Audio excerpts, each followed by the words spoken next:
मन विचलित झालं तरी हाताची सर्जनशीलता कायम असते, हे सिद्ध केलंय ठाणे मनोरुग्णालयातील महिला रुग्णांनी।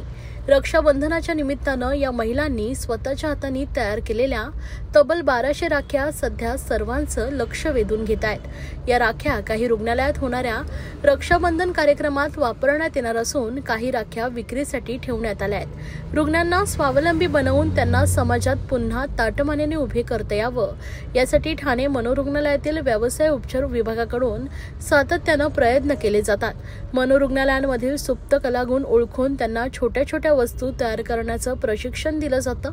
यंदा रक्षाबंधनानिमित्त रुग्णालयाचे वैद्यकीय अधीक्षक डॉक्टर नेताजी मुळीक यांच्या मार्गदर्शनाखाली या रुग्णांना राखी तयार करण्याचं प्रशिक्षण देण्यात आलंय। जुलै महिन्यापासूनच रुग्णालयातील सुमारे 50 ते 60 महिला रुग्ण या प्रशिक्षणात सहभागी झाल्यात। त्यांना विविध प्रकारच्या राख्या, दोऱ्यांच्या, मण्यांच्या, कापडाच्या, रंगीबेरंगी साहित्याने सजवलेल्या राख्या बनवायला शिकवण्यात आलंय।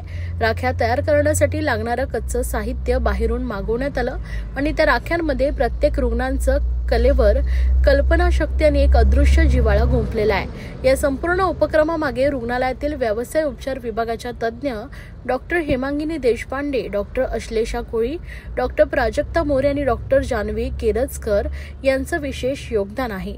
सणासुदीच्या काळात रुग्णालयात उपचार घेत असलेले रुग्ण आपल्या घरापासून दूर असतात, त्यामुळे त्यांना आपल्या माणसांची, घराच्या उबदारपणाची आठवण येते। ही उणीव भरून काढण्यासाठी आणि सणाचा आनंद त्यांच्या चेहऱ्यावर खुलण्यासाठी अशा उपक्रमाचं आयोजन करण्यात येतं।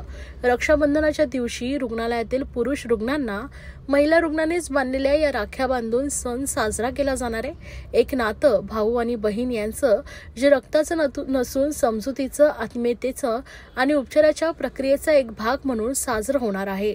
ठाणे मनोरुग्णालयातील या स्त्रियांनी बनवलेल्या राख्या म्हणजे फक्त एक हस्तकला नाही, तर त्या आहेत पुनर्वसनाचा आणि आत्मसन्मानाचा सुंदर धागा, असं मत डॉक्टर नेताजी मुळीक यांनी व्यक्त केलं आहे।